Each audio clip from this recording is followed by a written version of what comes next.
संपूर्ण देश आ विदेश में रहबला मैथिल लोकनि के श्रीधर मिश्रक दिस सादर प्रणाम अछि। आइ किछु शास्त्रक चर्चा करी, ताहिसँ पहिने मातृ दिवस के उपलक्ष्य में किछु मनक उद्गार व्यक्त करब इच्छा जागल। हमरा लोकनि जनै छी जे शास्त्र में देवी देवताक महत्व बताओल गेल अछि, लेकिन संगे माता पिता के आ गुरु के महत्व सेहो बताओल गेल अछि। तैं जखन व्यक्ति विद्या प्राप्त कऽ कऽ घर आबय लगै छथि तऽ समावर्तन संस्कार काल में गुरुजी कहै छथिन, आचार्य देवो भव, मातृदेवो भव, पितृदेवो भव। अर्थात आचार्य तऽ देवता के रूप में छथिए, माय सेहो देवता के रूप में होथ, पिता सेहो देवता के रूप में होथ। तैं माता पिता आ गुरु के महत्व शास्त्र में सब ठाम बताओल गेल अछि।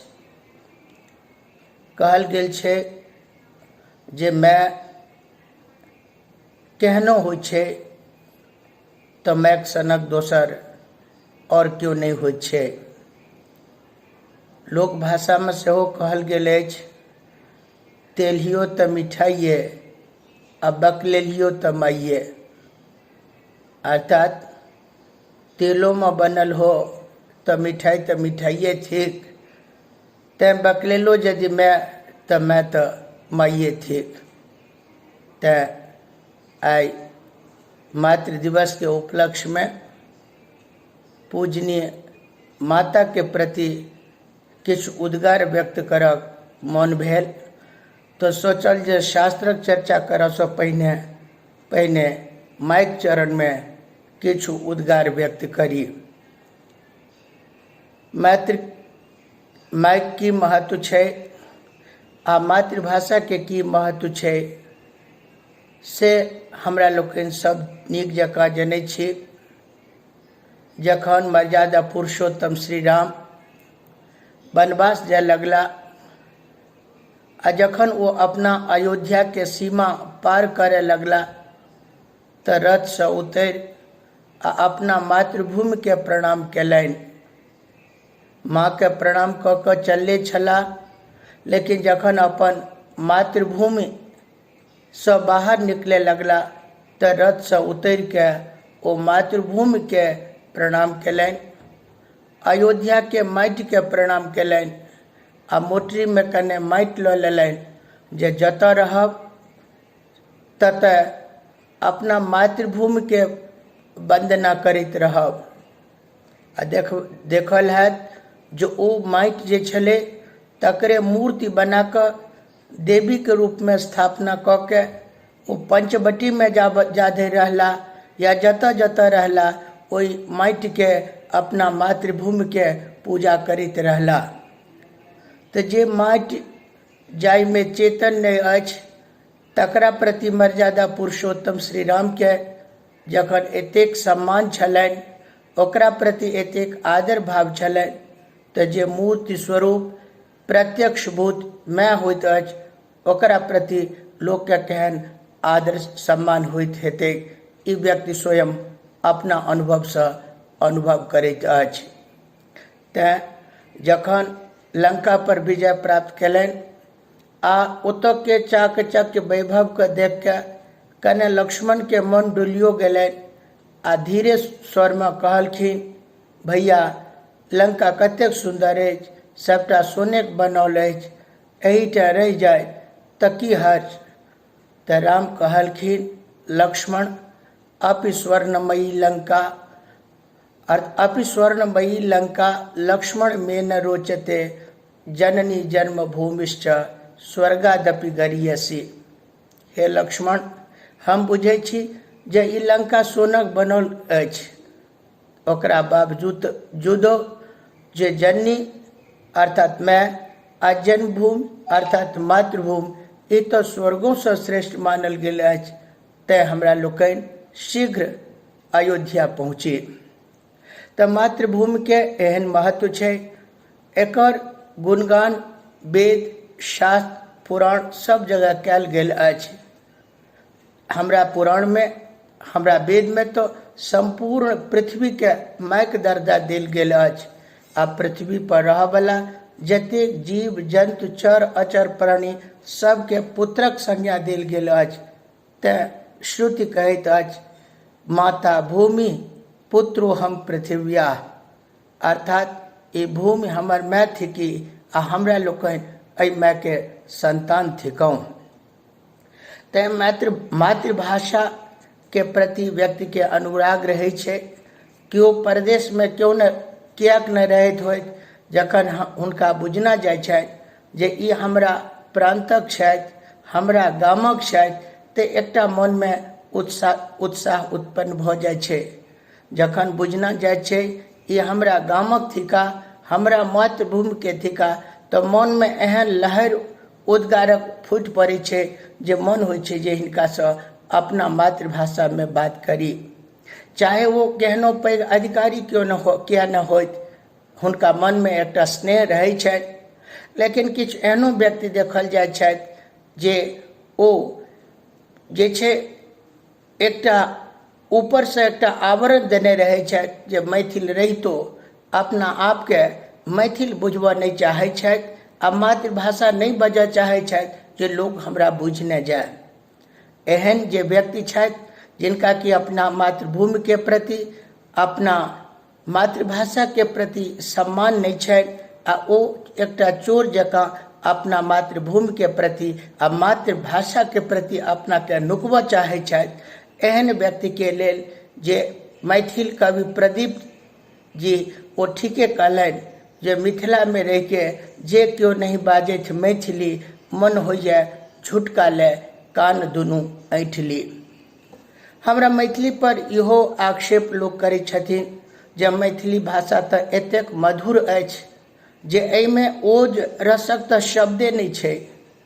जखन ई आक्षेप कयल गेल तऽ मिथिला के जे प्रसिद्ध दार्शनिक आ मिथिला के जे प्रसिद्ध विद्वान जे छथि डॉक्टर हरिमोहन झा जी, जिनका श्रद्धा से लोग नाम लै छथिन, ओ कहलखिन जे केओ हमरा मैथिली पर एहन आक्षेप करै छथि जे मैथिली में ओज नहीं छै, मैथिली भाषा में ओज नहीं छै, ओकरा हम कहऽ चाहै छियै जे यदि एहन ओ चाहिए तो मन होइए जे जी में छौर लगा के सटाक द ओकर जी खींच ली।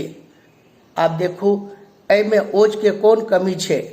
तैं हमरा मैथिल लोकनि जतेक छी ओ विनम्र छी आ विनम्रता के कारणे मैथिली भाषा में ओज रहितो अपना भाषा के लालित आ माधुर्य के सदिखन प्रयोग करै छी। तैं मैथिली भाषा में मधुर रस अधिक देखल जाइत छै। कहल गेल छै शास्त्र में यदि मधुर खेला से रोगक निदान भऽ सकै छै तऽ लोग कटु या तीत किया खायत।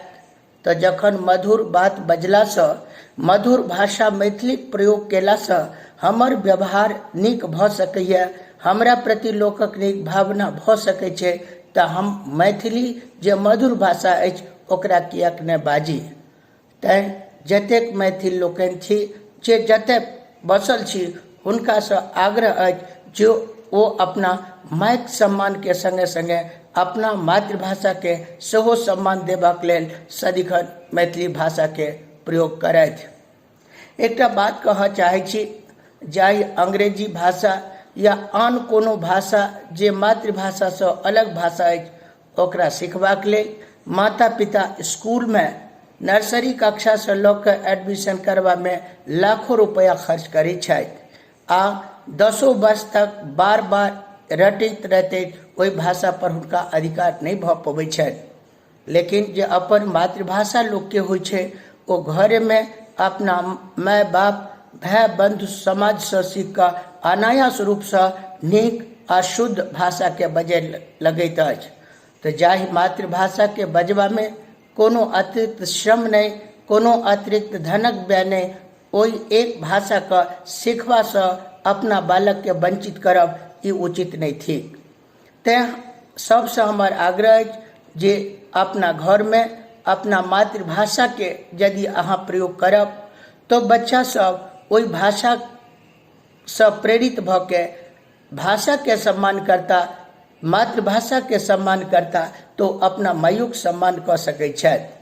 तैं यदि केओ माता पिता अपना संतान से अपन सम्मान चाहैत छथि तो हुनका चाहिए जो ओ यदि मैथिल होत तो अपना घर में मातृभाषा के अधिक से अधिक ओ प्रयोग करे छै। आब एकटा ध्यान राखू, अहाँ ऑफिस में मैथिली नहीं बाजब, अहाँ दफ्तर में मैथिली नहीं बाजब, अहाँ अपना दोस्त के संगे मैथिली नहीं बाजब आ अपना घरों में मैथिली नहीं बाजब, तहन अहाँ के मैथिली कखन बाजक अवसर भेटत। तैं यदि अपना कार्यालय में अहाँ के व्यवस्था अछि जो ओ सरकारी भाषा के रूप में प्रयोग नहीं भ रहल अछि, अहाँ अपना मिथिला प्रांत से या बिहार से अतिरिक्त जगह काज कर रहल छी तो ओहिठाम कार्यालय में मैथिली प्रयोग करबा में अहाँ के असोकर्ज हैत आ दोसर व्यक्ति के आपत्ति भ सकै छै। लेकिन अपना घर आ अपना परिवार में मैथिली बजबा में कोन आपत्ति अछि। तैं अधिक से अधिक प्रयास करी जे अपना घर में अपना मातृभाषा के प्रयोग करी आ यह जे प्रयोग अछि ओ अपना माय के प्रति एकटा जे छै से आदर के भाव जगाओत। तैं सबसे आग्रह अछि जे आइ मातृ दिवस में माय के सम्मान करैत करैत, माय के वंदना करैत करैत अपना माय के जे भाषा अछि ओकरो ओही तरह सम्मान करी, ताहि से माय के आदर आ सम्मान भेटतनि। यद्यपि हम संस्कृतक छात्र छी, संस्कृत के प्रति लगाव अछि, आकर्षण अछि आ हमर व्यवहारो संस्कृते में चलैया, जे पठन पठेबाक व्यवस्था अछि ओहो सब संस्कृते माध्यम से होइ छै। संस्कृते माध्यम से छात्र के पढ़ा रहल छी आ देश में जतऽ कतऽ केओ छात्र जनै छथि ओ संस्कृते के नाम से हमरा जनै छथि।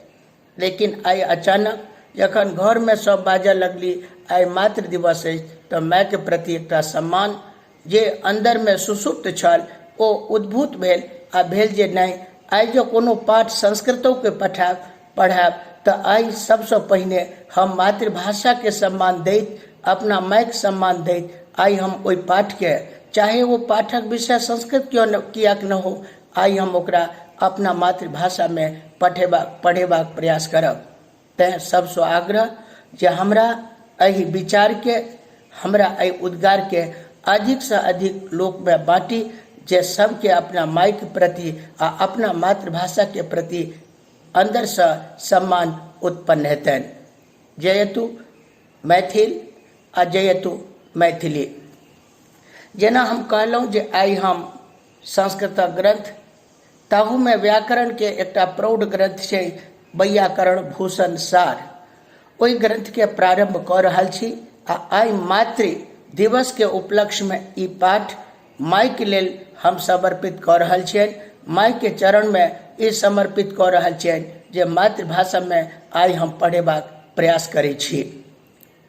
जे वैयाकरण भूषण सार अछि ई व्याकरणक प्रसिद्ध ग्रंथ अछि आ एकर लेखनिहार श्रीमान कोंड भट्ट छथि। यद्यपि कारिकावली नामक एकटा ग्रंथ जे भट्टोजी दीक्षित के द्वारा लिखल गेल आ वही कारिका के आधार बना के कोंड भट्ट जे छथि ओ वैयाकरण भूषण सार नामक ग्रंथ लिखलनि आ वही कारिका के आधार पर व्याख्या कयलनि। तैं एहि ग्रंथक नाम वैयाकरण भूषण सार राखल गेल अछि। भूषण तऽ बुझिते छियै आभूषण, आ व्याकरण शब्दक अर्थ छै व्याकरण पढ़ऽ वाला आ व्याकरण जानऽ वाला। तो जे व्याकरण पढ़ऽ वाला छथि, व्याकरण जानऽ वाला छथि, ओकरा लेल तऽ ई ग्रंथ बुझू भूषणे थिक, आभूषणे थिक। जेना कोनो नायिका सुंदर नहीं रहितो यदि आभूषण से सुसज्जित रहै छथि तो ओ सुंदर लगै छथि। ताही तरह भूषण के महत्व देखैत व्याकरण क्षेत्र में या व्याकरण पढ़निहार या जननिहार के लेखे ई ग्रंथ तो बुझू भूषण जकाँ अछि, लेकिन संपूर्ण भूषण नहीं। आई हम संक्षेप में बतायब, तैं एहि ग्रंथक नाम राखल गेल अछि वैयाकरण भूषण सार। एहि ग्रंथ के प्रारंभ में मंगलाचरण अछि। जेना जनै छी कि मंगलाचरण करब हमरा लोकनि के एकटा शिष्ट व्यवहार अछि, मर्यादा अछि। जे कोनो नीक काज करी तऽ ओहिसँ पहिने हम ईश्वर के वंदना करी, ताहि रूप में एहिठाम मंगलाचरण कयल गेल अछि। मंगलाचरण अछि, श्री लक्ष्मी रमणम नौमि गौरी रमण रूपिणम स्फुट रूपम यतः सर्वम जगदेतत् विवर्तते। एति एहि मंगलाचरण में कहै छथि श्री लक्ष्मी रमणम नौमि। जे एहि ग्रंथक लिखनिहार छथि श्रीमान कौंड भट्ट, ओ कहै छथिन जे हम श्री लक्ष्मी रमण के प्रणाम करै छी। गौरी रमण रूपिणम, जे लक्ष्मी रमण गौरी रमण के रूप में छथि। स्फुट रूपम यतः सर्वम, जतय सँ स्फुट रूप ई संपूर्ण संसार जगत, एतद विवर्तते ई संसार विवर्त भेल अछि, विवर्त रूप में देखल जा रहल अछि।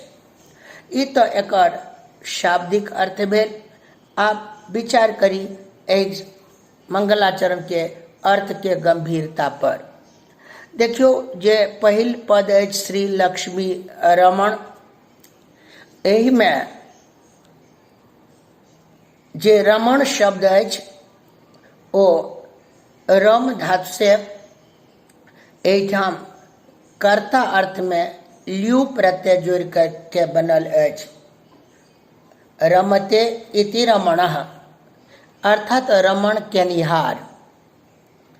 अब फिर अछि श्री लक्ष्मी रमण, तऽ श्री आ लक्ष्मी सेहो अछि। तऽ एना कयल जाय जे श्रिया सहिता लक्ष्मी, श्री लक्ष्मी। श्री के अर्थ भेल शोभा, तो शोभा सँ युक्त जे लक्ष्मी छथि ओ भेली श्री लक्ष्मी। आ श्री लक्ष्म्या रमणः, श्री लक्ष्मी रमणः, अर्थात शोभा सँ युक्त, सुंदरता सँ युक्त जे लक्ष्मी छथि, हुनक जे रमण छथिन, हुनका संग रमण केनिहार जे भगवान विष्णु छथिन, हुनका हम प्रणाम करै छी। केओ दोसरो अर्थ करै छथि, ओ कहै छथि जे श्री एहिठाम स्वतंत्र पद अछि आ लक्ष्मी सेहो स्वतंत्र पद अछि। पुराण में आ वेद में कहल गेल अछि जे भगवान विष्णु के दूटा पत्नी छलथिन, एकटा के नाम श्री आ दोसर के नाम लक्ष्मी छल। मंत्र एहि तरह वेदक अछि, श्रीश्च ते लक्ष्मीश्च पत्न्या वहोरात्रे। तऽ ई जे मंत्र अछि एहि में श्रीश्च ते लक्ष्मी ते पत्न्यौ, अर्थात श्री आ लक्ष्मी ई दुनू अहाँ के पत्नी थिकी। भगवान विष्णु के संबोधित कऽ के कहल जा रहल अछि। एहिसँ ई पता लगैया जे श्री आ लक्ष्मी ई जे दोनों भगवान विष्णु के पत्नी छथिन, उन दुनू के संगे जे रमण करब बला भगवान विष्णु, हुनका हम प्रणाम करै छी। लेकिन एहिठाम देखियो जे लक्ष्मी रमण के प्रणाम करितो ओ कहै छथिन केहन लक्ष्मी रमण के प्रणाम करै छी, तऽ गौरी रमण रूपिणम छथि। तऽ ओ श्री लक्ष्मी रमण, लेकिन हुनकर रूप केहन छनि, तऽ जेना गौरी रमण होथि। आब गौरी रमण में सेहो अर्थ पर विचार कयल जाय। जेना कहलहुँ रम धातु से कर्ता अर्थ में ल्यू प्रत्यय केलाक बाद रमण बनै छै।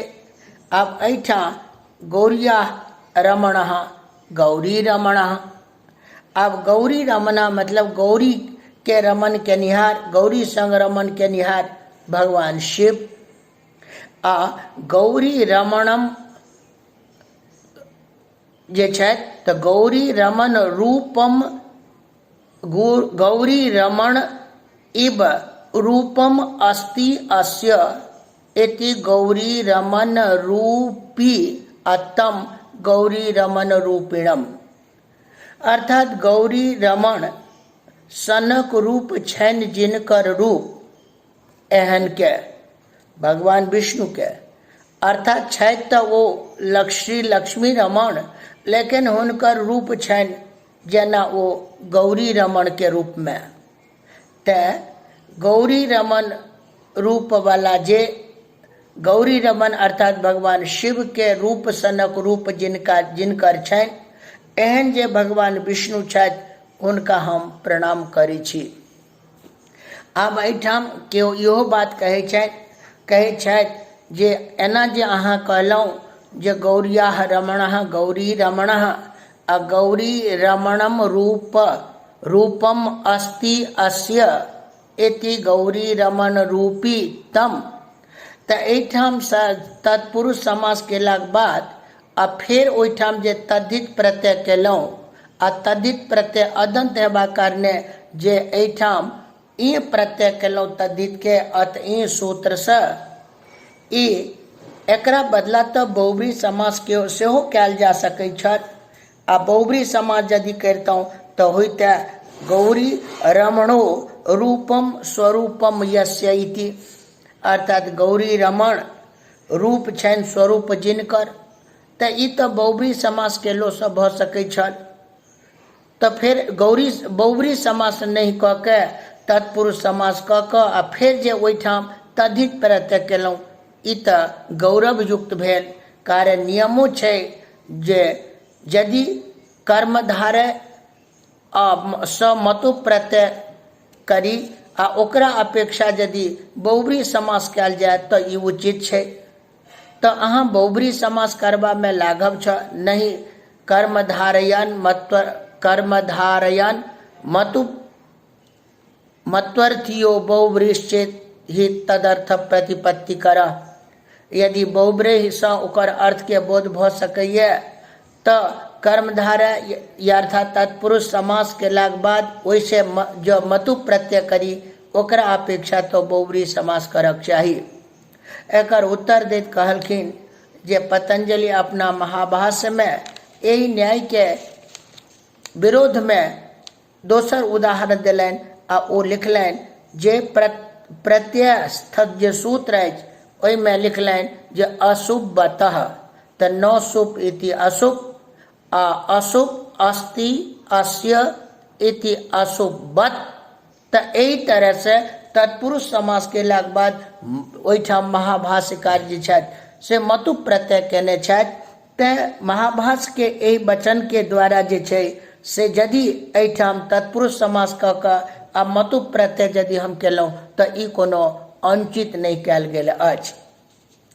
तऽ ई भेल जे भगवान शंकर के रूप जेका रूप छनि जिनकर एहन जे श्री लक्ष्मी रमण छथि हुनका हम प्रणाम करै छियनि।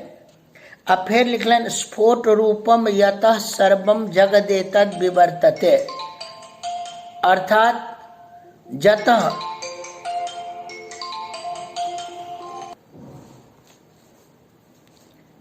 आब जे दोसर पाँति अछि स्फोट रूपम यतः सर्वम जगदेतद विवर्तते, एहि पाँतिक व्याख्या कयल जा रहल अछि।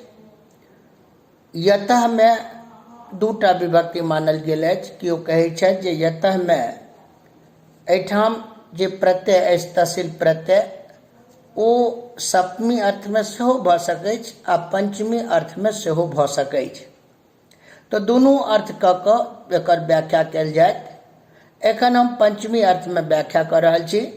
ओकर अर्थ अछि जतय सँ स्फोट रूप ई संपूर्ण संसार विवृत भेल, अर्थात एकर मतलब ई अछि जे ई जे संसार संपूर्ण संसार हमरा व्यवहार के रूप में देखा पड़ैत अछि। व्यवहार के रूप में जे ई संपूर्ण चराचर संसार हमसब देख रहल छी ओ सब संसार के बनौनिहार अर्थात संसार के जे ओ कारण छथि से वह भगवान विष्णु छथि। एहिमे कोनो विसंगतियो नहि अछि। कारण वेद में पुरुष सूक्त के जखन स्तुति करै छी तऽ ओहिठाम एहि तरहक उल्लेख मिलैया तस्मात् ए तस्मात जे ओहिठाम बतल गेलै जे एहिसँ ऋग यजु साम के उत्पत्ति अछि, एहिसँ गाय के उत्पत्ति अछि, एहिसँ अश्व के उत्पत्ति अछि, तऽ संपूर्ण चराचर के उत्पत्ति के कारण ओहि विष्णु के मानल गेल अछि। तैं पंचमियो करबा में कोनो आपत्ति नहीं अछि। आब एहिठाम विचार कयल जाय जे यदि भगवान विष्णु के कारण मानी तऽ कारणो दू तरहक बातल गेल अछि, एकटा तऽ निमित्त कारण आ एकटा उपादान कारण। तऽ निमित्त कारण आ उपादान कारण, ओना तऽ न्याय शास्त्र में कारण के 3टा भेद बताओल गेल अछि, समवाय, असमवाय, निमित्त कारण। एहिठाम निमित्त कारण आ उपादान कारणक चर्चा हम करब। तऽ कहै छथिन जे ईश्वर छथि, चाहे विष्णु हो या शिव हो, ओ संसार के उपादान कारण सेहो मानल गेल छथि। और एकर चर्चा आख्यातोपयोगे, एकर चर्चा जनिकर्तु प्रकृति, एहि सूत्र के व्याख्या करैत पतंजलि महाभाष्य में चर्चा कयलनि। अब वो कहलखिन जे जेना माटिसँ घैल बनैत अछि तऽ घैल आ माटि दुनू हरदम एक साथ मिलल रहै छै, तहिना ओहि ईश्वरसँ संसार के उत्पत्ति भेलो संता जे ई संसार अछि ओ सदिखन ईश्वरसँ मिलले रहैत अछि। यत् संवेतम कार्यमुत्पद्यते तत्समवायी कारणम, जकरा संगे सदिखन मिलल, जाहि कारण संगे सदिखन मिलल कारण उत्पन्न होइत छै, ओ समवायी कारण कहबै छै। जेना जे तंतु छै, धागा छै, ओकरा संगे मिलले वस्त्र रहै छै। यदि वस्त्र में से धागा के निकालि देबै तऽ वस्त्रक सत्ता नहीं रहि सकैत छै। जहिना माटि के सटले घैल होइत छै, यदि घैल में से खोखरि के माटि सबटा निकालि देल जाय तऽ घैलिक सत्ता नहीं रहि सकैत छै। तें एहिठाम घैल के समवायी कारण माटि भेल आ वस्त्र के समवायी कारण ओहिठाम तंतु मानल गेल अछि। ताही तरह जे एहि संसार अछि, एहि संसार के सत्ता ओहि विष्णु के बिना नहीं रहि सकैत अछि। तें जेना माटिसँ घैल बनैत अछि, तंतुसँ वस्त्र बनैत अछि, ताही तरह ओहि संसारसँ ई संस्कार ओहि भगवान विष्णु, ताही तरह ओहि भगवान विष्णुसँ या ईश्वरसँ ई संसार तैयार होइत अछि। आब जे एहि संसार के कहलनि कोन तरह, तऽ कहै छथिन स्फोट रूपम, स्फोट रूप संस्कार। तऽ कहै छथिन स्फोट की थिक, तकर सेहो व्युत्पत्ति कयल गेल अछि। स्फोटाति अभिव्यक्तो भवति अस्मात् इति स्फोटः, जाहिसँ जे अर्थ जे छै से निकलै छै। स्फोटति अर्थो अस्मात् इति स्फोटः, जाहिसँ अर्थ निकलै छै ओ भेल स्फोट। तऽ यदि एहन व्युत्पत्ति कयल जाय तऽ शब्दसँ अर्थ बहरै छै। जा धरि शब्दक प्रयोग नहीं कयल जाय ता धरि अर्थक बोध नहीं भऽ सकै छै, आ शब्द के बाजलाक संते अर्थक बोध होइ छै। तें स्फोट शब्दसँ एहिठाम शब्द लेल जा सकै छै, आ रूप शब्दसँ ओकर अर्थ लेल जाइ छै। रूप का मतलब भेलै जकर ज्ञान हमरा ज्ञानेन्द्रिय संगे हुए, ओ भेल रूप। तें चक्षुसँ रूपक ग्रहण होइ छै। तऽ जे देखऽ वाला पदार्थ अछि, अर्थ, ओकरा रूप कहल जाइ छै। आ शब्द, तऽ शब्द आ अर्थ के दुनू में अभेद संबंध छै। बिना शब्दक अर्थ नहीं रहि सकैए, आ अर्थ के लेल कोनो न कोनो शब्द के प्रयोग भऽ सकै छै। ताहि तरह से जे शब्द रूप, यानी शब्द रूप, रूपसँ अर्थ लेल जा सकै छै। शब्द आ रूप, यानी शब्द आ ओकर अर्थ। रूप जे ई समस्त संसार अछि, जगत अछि, ओ विवर्त होइत अछि। आब विवर्त शब्दक चर्चा करब जे अतत्वतो अन्यथा भावः विवर्तः असत्तो अन्यथा भावः परिणामः। कहल गेल छै जे वस्तु के जे तत्व छै ओ तत्व नहीं रहलो पर ओ यदि दोसर रूप में प्रतिभाषित हो तो ओकरा विवर्त कहल गेल छै। जेना डोरी में साँप कखनो नहीं रहे छै तऽ साँपक सत्ताक बिनु जे डोरी, ताहि डोरी में यदि साँप के बोध हुए तऽ ई भेल अहाँ के विवर्त। अर्थात असर्पभूतायम रज्जौ अहे भ्रमः। एकरा मिथ्या ज्ञान सेहो कहल गेल छै, एकरा भ्रम सेहो कहल गेल अछि। तें जहि डोरी में साँपक सत्ता नहीं रहितो ओ साँप जकाँ प्रतीत होइत अछि, ओकरा हम विवर्त कहै छियै। लेकिन तत्व रहितो ओ दोसर रूप में परिवर्तित हुए देखल जाय, ओकरा परिणाम कहै छै। जेना दूधक परिणाम दही थिक, दुग्धस्य परिणामम दधी इति। तऽ एहिठाम जे छै जे ई संसार अहाँ देख रहल छी ओ वास्तविक नहीं छै। जाहि तरह से अहाँ जे साँप देख रहल छलहुँ ओ साँप वास्तविक नहीं छलै, ओ तऽ डोरी मात्र छलै। अज्ञानता के कारण अहाँ ओकरा साँप बुझि गेलियै। ताहि तरह से जे ई संसार हमरा सबके प्रतीत भऽ रहल अछि ओ वास्तविक नहीं अछि, ओ अज्ञानवश हमरा सबके संसार जकाँ प्रतीत भऽ रहल अछि। आ जखन ओहि ब्रह्मक ज्ञान भऽ जायत, ओहि परमात्मा के ज्ञान भऽ जायत तऽ ई जे अज्ञान अछि ओ हटि जायत, आ जो साक्षात ईश्वर आ परम ब्रह्म छथि, जे वास्तविक छथि, ओकर ज्ञान हमरा सबके रहि जायत। तऽ ताहि तरह संसार के जे अछि से वही ब्रह्म के विवर्त के रूप में देखल जाइत अछि। पारमार्थिक सत्ता तो ईश्वर के छनि आ जगत के जे छै पारमार्थिक सत्ता नहीं छै। ओना व्यवहार दृष्टि से संसारों के व्यवहारिक सत्ता मानब आवश्यक गेल छै, कारण वो पारमार्थिक सत्ता के बुझक लेल बड़ योग ध्यान तप करऽ पड़ै छै। व्यवहार में हम देखे छियै जे ई हमर माय थिके, ई हमर पिता थिका, ई हमर भाय थिका, ई हमर पुत्र थिका, तो व्यवहार में चले छै। तऽ व्यवहारिक सत्ता चलेबाक लेल व्यवहार संसार के मानव सेहो उचित मानल उचित गेल अछि। आब एही में दोसर मंगलाचरण केलनि, अशेष फलदातारम भवाब्धि तरणे तरीम शेषा शेषार्थ लाभार्थम प्रार्थये शेष भूषणम। अशेष फलदातारम भवाब्धि तरणे तरीम शेषा शेषार्थ लाभार्थम प्रार्थये शेष भूषणम। कहै छथिन जे कोनो काज जे केओ करै छथि तऽ कोनो न कोनो प्रयोजन तऽ रहबे करै छनि। बिना प्रयोजन से केओ के कोनो काज में प्रवृत्त नहीं होइ छथि।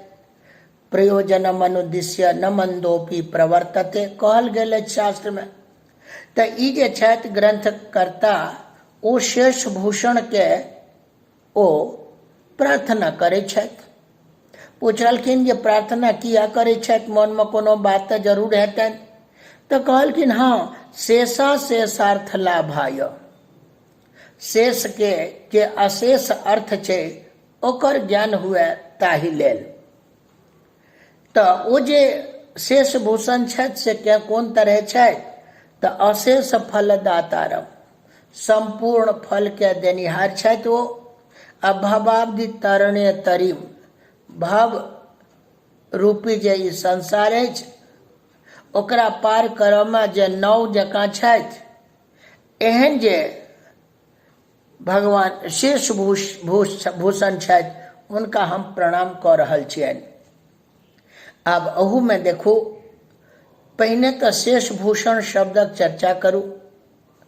कहै छथिन भूषण के अर्थ तऽ आभूषण जनते थिकौं, आ शेष भूषण का अर्थ भेल शेषः भूषणम यस्य सह शेष भूषणः तम शेष भूषणम।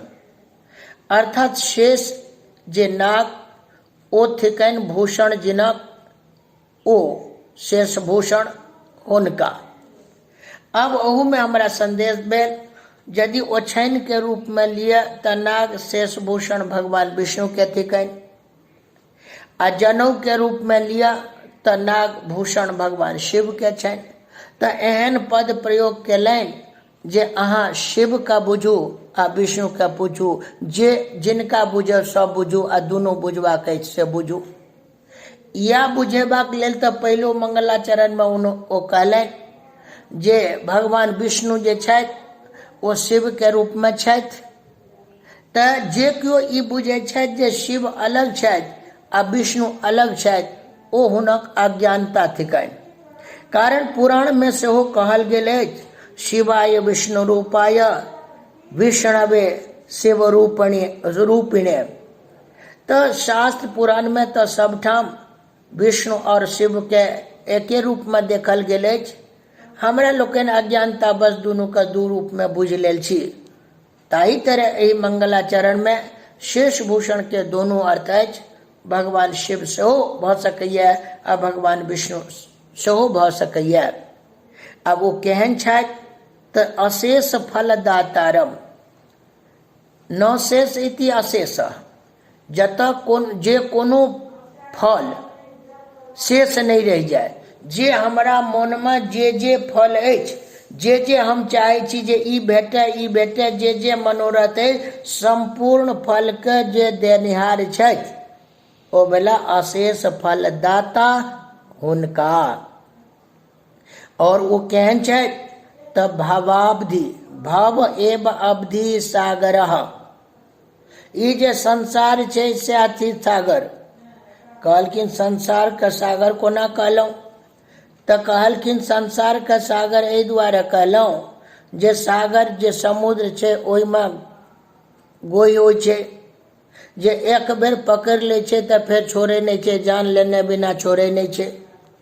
तऽ तहिना जहन व्यक्ति एहि संसार में अबैया तऽ स्त्री पुत्र आदि के जे मोह छै, ई मोह रूपी जे गोई छै, ओ तेना के लोक के जकड़ि लै छै जे जा धरि शरीर में प्राण रहै छै ता धरि छूटि नहीं पबैया वो। तें संसार के सागर कहल गेल अछि, ठीक छै। आ ओहि व्यक्ति संसार में जने मोह माया छै, ओ बुझू तऽ ओहि सागर में रहऽ वाला गोहि आ आदि प्राणी अछि। आ ओकरा पार करक लेल, ओहि पार जेबाक लेल एहन जे दुस्तर सागर अछि तकरा पार करबाक लेल ओ साधन अर्थात नाव के काज करै छथि, नाव के काज करै छथि। आ जे नीक यदि नाव भेट जायत तऽ सागर के पार कयल जा सकैत अछि। आब एखन देखै छियै बड़का बड़का जे पनिया जहाज छै, जाहिसँ एक देश से दोसर देश लोग जाइए। एखन कोरोना के समय छै, अपन जे आदरणीय प्रधानमंत्री छथि से कतेको जहाज जे छथिन से पठौलखिन, जल जहाज, जाहिसँ दुबई आदि से जे अपना देशक जनता छथि तकरा आनल जा रहल अछि। तऽ जेना ओहि सागर के पार करऽ के लेल नाव, तहिना संसार रूपी सागर के पार करऽ में ओ नाव के काज करै छथि। साधन के काज केनिहार जे छथि हुनका प्रणाम करै छियनि। आप मोन में भेल किया प्रणाम करै छियनि तऽ ओकर उत्तर दऽ रहल छथि, शेषा शेषार्थ लाभाय। शेष एहिठाम पतंजलि अर्थात हुनकर द्वारा जो लिखल गेल महाभाष्य, ओकर अशेष अर्थात संपूर्ण जे अर्थ तकर लाभ के लेल, अर्थात पतंजलि के द्वारा लिखल गेल जे महाभाष्य अछि, ओहि महाभाष्य के संपूर्ण अर्थ के ज्ञान हमरा भऽ जाय, एहि उद्देश्य से हम जे छी ओहि शेषभूषण के अभिवादन प्रणाम करै छियनि, प्रार्थना करै छियनि।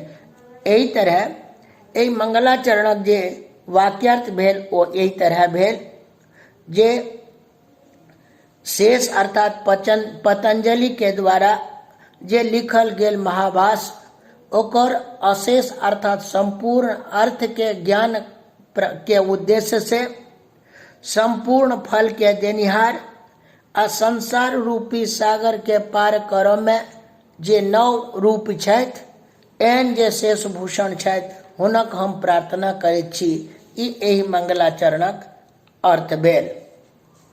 अब एकटा और मंगलाचरण एहि में कयल गेल अछि। ओ मंगलाचरण लिखै छथि, पाणिन्यादीन मुनीन प्रणम्य पितरम रंगोज भट्टाभिधम द्वैतध्वांत निवारणादि फलिकाम पुम भाग वाग्देवताम। कहै छथिन जे पाणिनि छथि, आदिसँ कात्यायन सेहो लऽ सकै छी, पतंजलि सेहो लऽ सकै छी, कारण मुनिनमे बहुवचनके प्रयोग कयलनि अछि। तऽ पाणिनि, कात्यायन, पतंजलि ई जे मुनि छथि हुनका प्रणम्य प्रणाम कऽ के आ पितरम रंगोज भट्टाभिधम, आ रंगोज भट्ट नामसँ प्रसिद्ध जे हमर पिता छथि हुनको प्रणाम कऽ के ओ केहन छथि तऽ कहै छथिन छथि तऽ ओ पुरुष, लेकिन ओ पुरुष साक्षात सरस्वती पुरुष के रूप में धारण केने छथि। पुम भाव वाग्देवताम, जे वाग्देवी छथि सरस्वती, ओ पुरुष के भऽ के जे स्वयं अवतार लेने छथि। किया तऽ प्रयोजन सेहो बता रहल छथिन, द्वैतध्वांत निवारणादि फलिकाम, जे व्यक्ति अज्ञानता बस द्वैत मनैया, अर्थात ओहि ब्रह्मसँ अतिरिक्त सांसारिक जे सत्ता छै तकरो जे वास्तविक बुझि रहल अछि जे अवास्तविक छै, ई जे ध्वांत छै, अंधकार छै, अज्ञानता छै। कारण उपनिषद कहैया एकम सत विप्रा बहुधा वदंती, सत पूछू तऽ ओ तऽ एकेटा परब्रह्म छथि। ठीक, एकेटा अछि, एकमेवा द्वितीयम ब्रह्म, ओ एक छथि, अद्वितीय छथि, ओ ब्रह्म छथि, ओ सत रूप छथि, ओ चिद रूप छथि, ओ आनंद रूप छथि, तऽ ओ सच्चिदानंद कहबैत छथि। तऽ वास्तविक तऽ अछि जे ओ ब्रह्म असगरे छथि, दोसर रूपमे नहि छथि। तैं जे लोग एहन छथि जे दोसरों के सत्ता स्वीकार करै छथिन ओहि ब्रह्म के अतिरिक्त, आ ओहिमे अपन प्रमाण सेहो दै छथिन, द्वा सुपर्णा सयुजा सखाया, तऽ ओ जे द्वैती भाव रूप अज्ञानता छै, ओहि अज्ञानता के नाश करब मात्र प्रयोजन जिनकर छनि, एहन जे स्वयं साक्षात सरस्वती पुरुष के रूप में अवतरित लेने छथि, ओ हमर पिता स्वरूप रंगोजी भट्ट छथि। हुनको हम प्रणाम कऽ कऽ आ कात्यायन, पाणिनि, पतंजलि जे छथि एहि मुनि के प्रणाम कऽ के आ फेर आगू लिखै छथि, ढूंढिम गौतम जयमनीय वचन व्याख्या त्रिवृदूषितान सिद्धांतान उपपत्ति भी प्रकटये तेषाम बचो दूषये। कहलखिन प्रणामक क्रम में एकटा छूटि गेला, ढूंढी अर्थात गणेश जी के सेहो प्रणाम कऽ कऽ कहलखिन गणेश जी के ढूंढी क्यों किया कहलखिन गेलै तऽ कहलखिन जे विघ्न के ढूंढ ढूंढ के खोज खोज के नाश करे ओ भेल ढूंढी। तैं जे संभावित विघ्न के नाश केनिहार गणेश छथि हुनको प्रणाम कऽ के आ दोसर बात एहि ग्रंथ के लिखबाक जे मुख्य प्रयोजन अछि से ओ एहिमे बताओल जा रहल अछि। गौतम जैमिनीय वचन व्याख्या त्रिवृदूषितान, जे न्याय शास्त्र के प्रवर्तक गौतम ऋषि छथि आ जे मीमांसा शास्त्र के प्रवर्तक जैमिनी छथि, हुनकर जे वचन छनि ओकर व्याख्या त्रिवृदूषितान, जे व्याख्या केनिहार यानी गौतम जैमिनी के वचन के जे केओ गलत व्याख्या कऽ देलनि, गौतम जैमिनी में कोनो दोष नहीं छनि, वो तो साक्षात ईश्वर के छथि, वो तपोमूर्ति छथि, वो तो प्रत्यक्ष परोक्ष सबके जननिहार छथि, लेकिन हुनका वचन के जे केओ गलत व्याख्या कऽ देलनि, ओहि गलत व्याख्या के हम अपना युक्तिपूर्वक वचन से सिद्धांतान उपपत्ति भी प्रकटये, हुनका लोकनिक जे सिद्धांत छनि, गौतम के जे सिद्धांत छनि, जैमिनी के जे सिद्धांत छनि, तै सिद्धांत के हम युक्तिपूर्वक हुनकर व्याख्या केनहार जे छथिन, जे गलत व्याख्या केलखिन, ओहि व्याख्या के दोष देखबैत, युक्तिपूर्वक दोष देखबैत आ सिद्धांत के हम प्रकट कर रहल छी जे वास्तविक रूप से गौतम आ जैमिनी के कथन के ई अभिप्राय छलनि।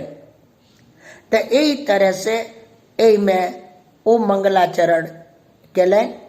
अब जखन एतेक मंगलाचरण केलनि ओकरा बाद ओ आगा लिखे छै जे प्रारिप्सित प्रतिबंधक व्यूहोपशमनाय कृतम श्री फणि स्मरण रूपम मंगलम शिष्य शिष्यार्थम निमग्नन चिकीर्षितम प्रतिजानीते।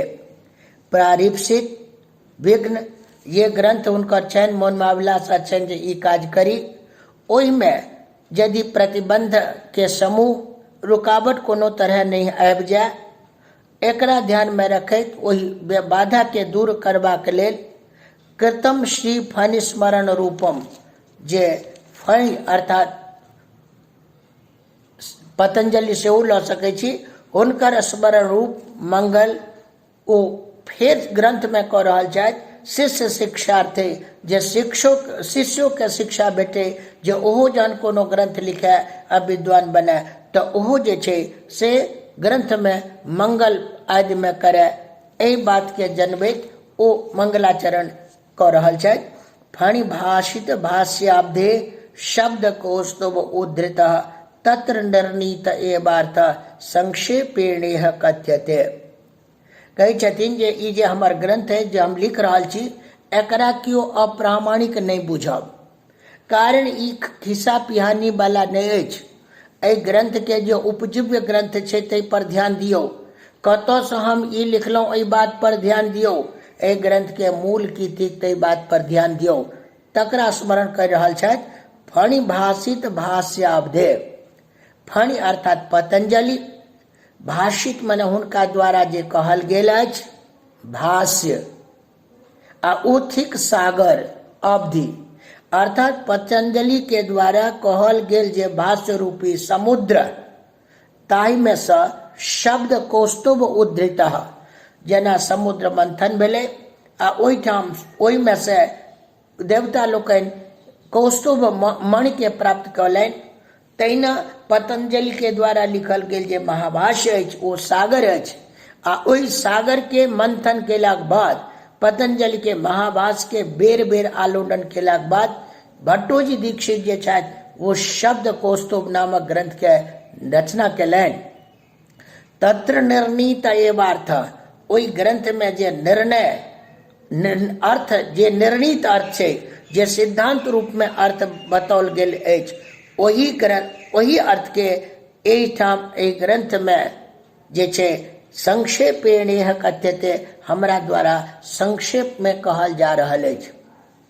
एहि कथन से ई सिद्ध भऽ रहल अछि जे एहि ग्रंथ के अहाँ आधुनिक ग्रंथ नहीं बुझी, एहि ग्रंथ के अहाँ हल्लुक ग्रंथ नहीं बुझी, बल्कि एहि ग्रंथ के मूल देखू जे शब्द कौस्तुभ अछि, आ शब्द कौस्तुभ के मूल देखू तो पतंजलि के महाभाष्य अछि। तैं एहि ग्रंथ में जे कोनो बात कहल गेल अछि ओ सब प्रामाणिक अछि, ओकरा अहाँ हल्का नहीं लेबै। और यदि अहाँ के एहि ग्रंथ पढ़ला संता और तरह जिज्ञासा उत्पन्न हुए तो अहाँ शब्द कौस्तुभ के देख सकै छी, अहाँ पतंजलि के द्वारा लिखल महाभाष्य के देख सकै छी। तैं ई बात स्पष्ट केलनि जे एहि ग्रंथ के उपजीव्य ग्रंथ शब्द कौस्तुभ ग्रंथ अछि, आ शब्द कौस्तुभ के जो उपजीव्य ग्रंथ अछि ओ पतंजलि के द्वारा लिखल गेल महाभाष्य अछि। तैं एहि तरह जे वैयाकरण भूषण सार अछि, ओहि ग्रंथ के जे मंगलाचरण छल, ओहि सब मंगलाचरण के आइ हम मातृभाषा में पढ़बै। मातृ दिवस के उपलक्ष्य में अपना पूज्य जे स्वर्ग धाम निवासी पूज्य माता श्री छथि, उनका चरण में अर्पित करैत अजुका एहि पाठ के एहिठाम विश्राम दै छी। फेर हम काल्हि कोनो दोसर पाठ लऽ के उपस्थित है। सबके बहुत बहुत धन्यवाद। खास करके जे अपन मैथिल लोग थिकौ हुनका विशेष रूप से धन्यवाद जे अहाँ सब हमरा ई बात के सुनी आ अधिक से अधिक लोक में प्रचार करी। बहुत बहुत धन्यवाद।